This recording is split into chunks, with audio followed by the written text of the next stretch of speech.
নমস্কার, কৃষ্ণকালী মায়ের জয়, কৃষ্ণকালী মায়ের জয়, কৃষ্ণকালী মায়ের জয়। হ্যাঁ, আমার বন্ধুরা কেমন আছো? আমি জানি আমার বন্ধুরা সব ভালোই আছে। আমি যদি একটু ভালো থাকি আমার বন্ধুরাও ভালো থাকবে, নাকি বন্ধুরা? তা দেখি তোমাদের সঙ্গে একটু গল্প করতে এলাম। আমি একটু গল্প করতে ভালোবাসি। আর আমার গল্প মানে ঠাকুর দেবতার সম্বন্ধে গল্প করা, বুঝতে পেরেছো তো? তা এখন ধরো শীতের সময়, হ্যাঁ শীতের সময় তো ভাবি যে মানুষ কি করে ঠান্ডা আসবে, কিন্তু এখন শীতকালে তো প্রচুর ভিড় হচ্ছে, বুঝতে পেরেছো বন্ধুরা? শীতকালেও ভিড় হয়। এবার শীতকালে ধরো একটু দাঁড়ানোর সুবিধা আছে, কারণ ধরো লাইনে দাঁড়ালে তুমি রোদে দাঁড়াতে পারবে। গরমকালে হয়তো রোদটা সহ্য হয় না, কিন্তু মাথাতে ত্রিপল দেওয়া আছে, হ্যাঁ দাঁড়াতে পারা যায়। তারপরে শীতকালে আরও সুবিধা, এবার এসে আসবে। তারপরে ধরো ওখানে অনেক কিছু দোকানদানি আছে, হ্যাঁ ফুলের দোকান, ফলের দোকান, মিষ্টির দোকান, সব রকমই দোকান আছে।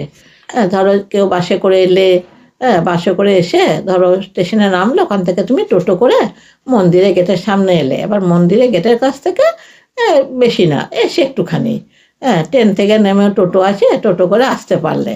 তা আমিও, আমার খুব ভালো লাগে, কিন্তু আমি যাব বলে যেতে পারি না। আমি তো বয়স্ক মানুষ, আমি হ্যাঁ এখন হাঁটা চলা বেশি করতে পারি না, হাজারটা শরীরের সমস্যা, হ্যাঁ প্রেশার সুগারের মানুষ। হ্যাঁ তারপর তোমার আমিও মায়ের মন্ত্র জপ করি। এবার আমার হাঁটু কোমরে ব্যথা, এবার দেখো মায়ের মন্ত্র জপ করে আমার, বলতে নাই কৃষ্ণকালী মায়ের কি মহিমার অনুসারে আশীর্বাদে, মায়ের আশীর্বাদে আমার আগের থেকে একটু ভালো আছি। হ্যাঁ হাঁটুটাও ভালো আছে। তারপরে পাও একটু চলতে হাঁটতে পারি। যে একবারে 100% ভালো তা নয়, তবে 90% আমার ভালো আছে। একবারে কি ভালো হবে বলো না বাবা? হ্যাঁ ডাক্তার ওষুধ খেলে তোমার কি রোগ একবারে ভালো হয়? হয় না। সেখানেও তোমার ধৈর্য ধরে ওষুধ খেতে হয়, কারণ সব রকমই তো দেখতে হবে। আমি ডাক্তারের ওষুধও খাই প্রেশার সুগারের, আবার মায়ের মন্ত্রও জপ করি। আমার ভালো লাগে মায়ের মন্ত্র জপ করতে, আমার খুব ভালো লাগে। তারপর আমি একটা মায়ের ছবি কিনে এনেছি। সব রকমই ছবি আছে, বড় ছবি আছে, হ্যাঁ ছোট ছবি আছে, মাঝার সাইজের ছবি আছে, যেরকম পারবে সেরকম আনবে। হ্যাঁ আমি একটা এনেছি। এবার মায়ের ছবির সামনে জবা ফুল দেওয়া হয়। আমার ঘরেই চন্দনী জবা আছে, ফুল ফোটে। আবার মায়ের সামনে আমি দিই। কোনো সময় পারলে একটা খেলুম সকালে, সব সময় হয় না। হ্যাঁ মাঝে মাঝে একটা খাই, তবে মন্ত্র জপ আমি সব সময় করি যখন পারি। হ্যাঁ চান টান করে হয়তো একবার করলুম। আর যখন সবসময় তো সময় পায় না বাবা, সংসারী মানুষ, সংসারে কাজ করতে হয়। যেমন পারি তেমন কাজও করি। আবার যেটুকুন সময় পাই আমি মাকে ডাকি, আমার ভালো লাগে, বুঝতে পেরেছ? তা তোমরা একবার আসবে, এসে দেখবে। হ্যাঁ যে না, একবার দেখে আসি, আশা করি অনেকেই এসেছো। হ্যাঁ এবার যারা আসনি তারা একবার আসবে, এসে দেখবে যে হ্যাঁ সত্যি সত্যি দেখাসি একবার যে কৃষ্ণকালী মা কেমন, মায়ের মহিমা। শোনো আর একটা কথা বলি। হ্যাঁ তোমরা অনেক হয়তো এসেছো, আমার চ্যানেলটা দেখে এসেছো অনেকে জানি, কিন্তু আবার যারা আসনি তারা আবার আসবে, কেমন? হ্যাঁ সময় পেলে আসবে। এবার আসবে বলে তো হয় না বাবা, হ্যাঁ সময় চাই, হ্যাঁ সঙ্গে পয়সা চাই। এবার ধরো অনেকে একা আসতে পারে না, তা তাদের সঙ্গে লোক চাই। একা কে সবাই আসতে পারে?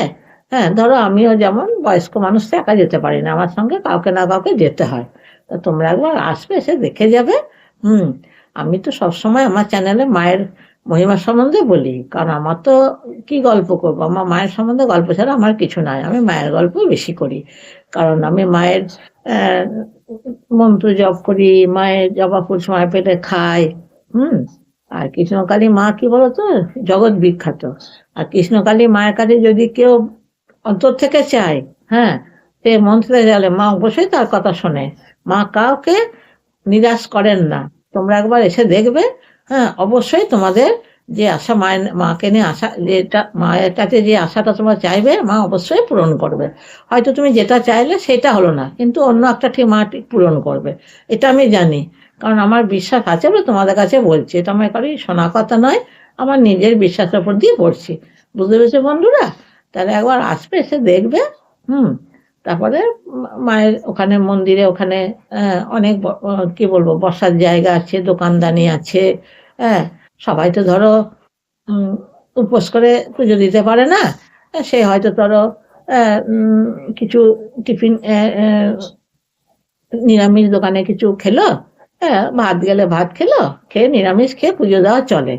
খেয়ে সে পুজো দিল, আবার পুজো টুজো দিয়ে ধরো কচুরি তরকারি খেলো, সে দোকানও আছে, কোনো কিছুর অসুবিধা নাই। হ্যাঁ, প্রচুর বড় মাঠ আছে। হ্যাঁ, ওই এত বড় মাঠ আছে, তোমার দোকানে ভর্তি। তারপরে তো এই শীতকালে সব দূর দূর থেকে আসে। হ্যাঁ, সব বাসে করে এলো, এসে ওই মাঠেতেই সব রান্না বান্না করে, হ্যাঁ, সব মাটিতেই খাওয়া দাওয়া করে। একটা পিকনিকের মতন হয়, প্রচুর লোক আসে।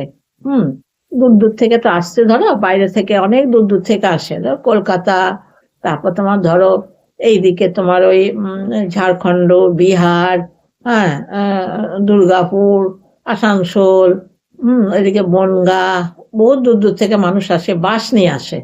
তারা বাস নিয়ে এসে এখানেই মায়ের এখানেই পুজো দেয়, পুজো টুজো দিয়ে ওইখানেই তারা জিনিসপত্র সব নিয়ে আসে, বাসে করে রান্না বান্না করে খায়, খেয়ে আবার তারা সন্ধ্যের দিকে চলে যায়। ভালোও লাগে, পিকনিকও হলো, আর মায়ের পুজো দেওয়া হলো, মায়ের কাছে যে আশা করে সে আশাটা। হ্যাঁ, তাহলে বন্ধুরা এবার তাহলে আমি আমার রাখছি। আবার পরের ব্লগে সবকিছু তোমাদের কাছে বলবো। হ্যাঁ, তোমরা লাইক সাবস্ক্রাইব করে দিও। হ্যাঁ, জয় কৃষ্ণ কালী মায়ের জয়, জয় কৃষ্ণ কালী মায়ের জয়, জয় কৃষ্ণ কালী মায়ের।